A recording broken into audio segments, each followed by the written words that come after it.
کرنوں بدلی رسولوں کی ہوتی رہی، چاند بدلی کا نکلا ہمارا نبی۔ امام عشق و محبت حضرت رضا بریلوی رحمت اللہ تعالی علیہ نے اس شعر میں اپنے آقا مولا کی مدح و ثنا میں سمندر کو کوزے میں سمو دیا ہے۔ ظاہری معنی کے اعتبار سے یہ شعر بآسانی سمجھ میں آ جاتا ہے کہ ہر زمانے میں اللہ تبارک و تعالی کے بھیجے ہوئے رسولوں کی بدلی ہوتی رہی ہے، اور اب بدلی کا چاند یعنی کہ ہمارے نبی جلوہ فگن ہو گئے ہیں۔ اس شعر میں لفظ بدلی کا استعمال 2 مرتبہ ہوا ہے، لیکن دونوں کے معنی الگ الگ ہیں۔ پہلے مصرع میں جو لفظ بدلی ہے وہ تبدیلی یا ایک شخص کے کام پر دوسرے کا جانا کے معنی میں ہے، اور دوسرے مصرع میں جو لفظ بدلی ہے اس کے معنی بادل کا ٹکڑا ہے۔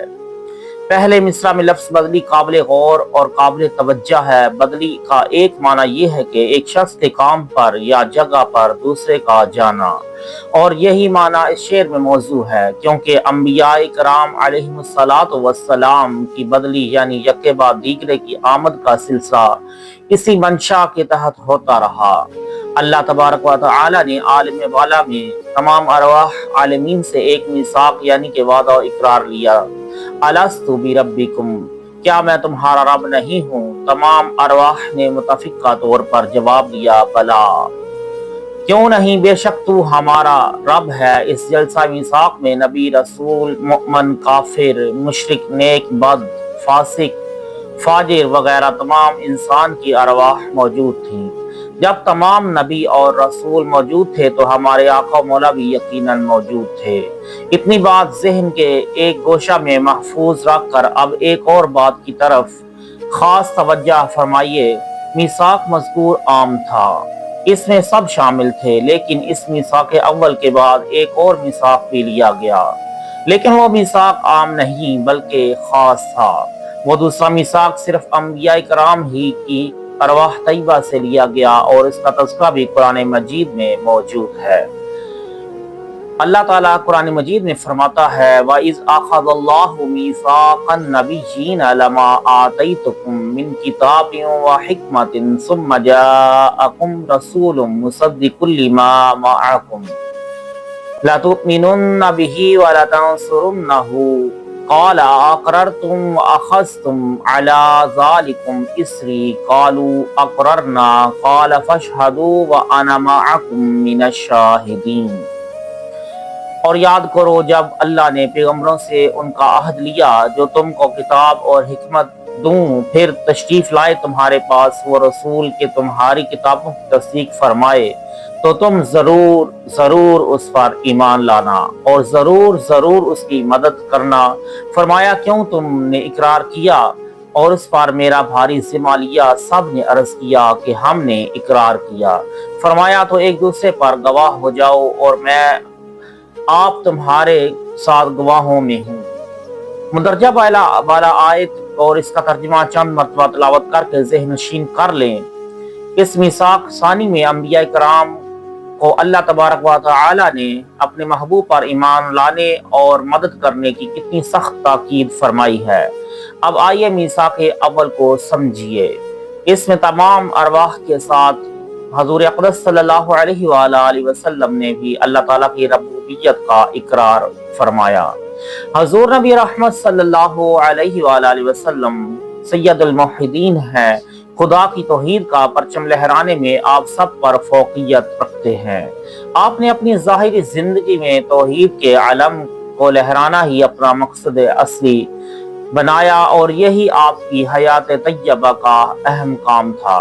سورہ بنی اسرائیل کی پہلی آیت سبحان الذی اسریٰ کی تفسیر میں حضرت ابو ہریرہ رضی اللہ تعالی عنہ سے مروی ہے کہ اللہ تعالی نے اپنے محبوب سے فرمایا کہ جعلتک اول النبیین خلقا وآخرہم بعثا وجعلتک فاتحا وخاتما، یعنی اے محبوب، میں نے تمام نبیوں سے پہلا نبی خلق میں آپ کو بنایا، مگر ان تمام کے آخر میں مبعوث کیا، اور میں نے آپ ہی کو افتتاح کرنے والا اور انتہا کرنے والا بنایا ہے۔